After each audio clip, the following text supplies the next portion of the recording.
Insulin is the hormone that's produced by our body in response to sugar. Type 2 diabetes is characterized by a pattern of increasing resistance to insulin over time, which leads to elevated blood sugars. My name is Dr. Aarti, and I'm here to share with you today about what you really need to stay away from if you want to stay protected from type 2 diabetes. I have to watch my carbs is what we usually say or hear other people say when we think about type 2 diabetes. However, researchers conducted an interesting study.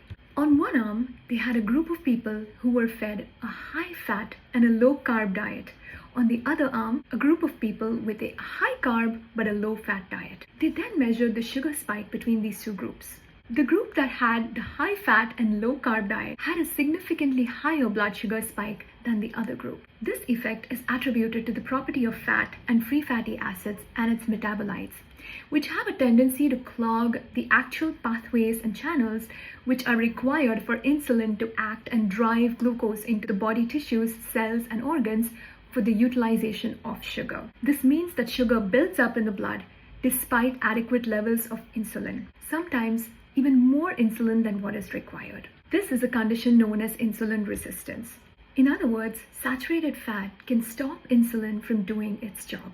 So the next time you're thinking about the type of food to stay away from to protect yourself from type 2 diabetes, remember saturated fat.